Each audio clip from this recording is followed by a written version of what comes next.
So last year, a movie called The Happytime Murders came out. It sucked.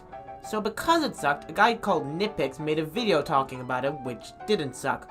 But one part of it really sucked, so I'm doing a one-shot on it that doesn't suck. Hopefully.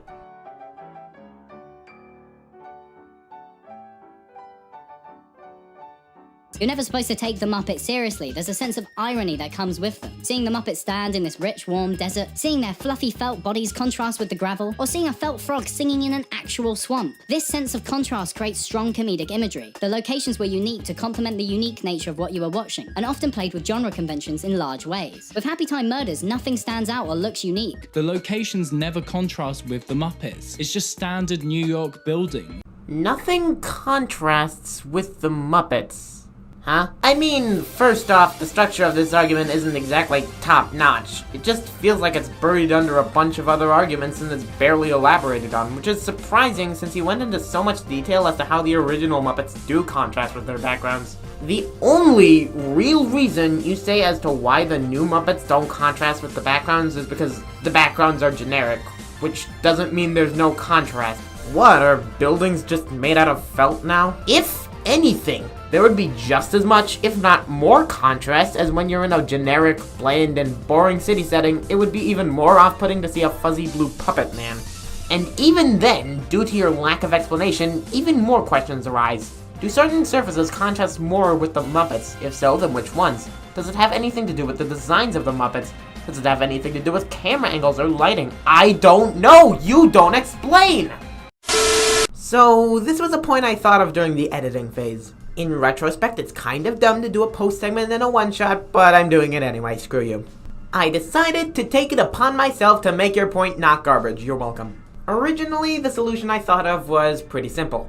Okay, it was actually Sword Zenny who thought of it, but details. In a nutshell, it was basically for you to say something about how the designs of the Muppets aren't too interesting, whether it be by saying they're too generic, or they just don't move in an eye-catching way, since generic things tend to blend into generic backgrounds. But that's when I realized something. You kinda already did that. A big part of the world Jim Henson constructed was that the puppets were different in sizes and in the way they moved. The Swedish chef has human hands, there were little mice and veggies, and Gonzo is a creature that looks like no other character on Earth. You can tell that a lot of work has been put into imagining how each of these characters move and sound. Whereas in Happytime Murders, apart from some very minor exceptions, all the Muppets in this film are just people with weirdly coloured skin. These puppet designs are hardly captivating, and because they're so bland looking, so are the characters. The voice actors don't really have a whole lot to work with here. But to that, I have two solutions.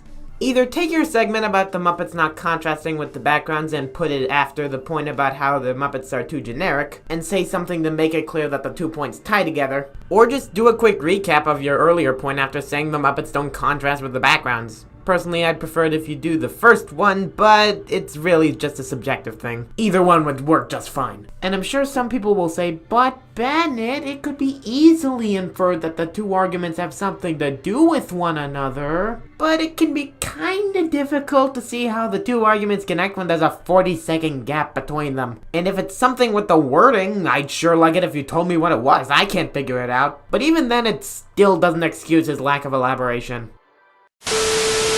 So, final thoughts. Stop being an idiot dum-dum moron face, you nerd. Everybody wants to be a cat, because a cat's the only cat who knows where it's at. Tell me everybody's picking up on that feline beat, 'cause everything else is obsolete.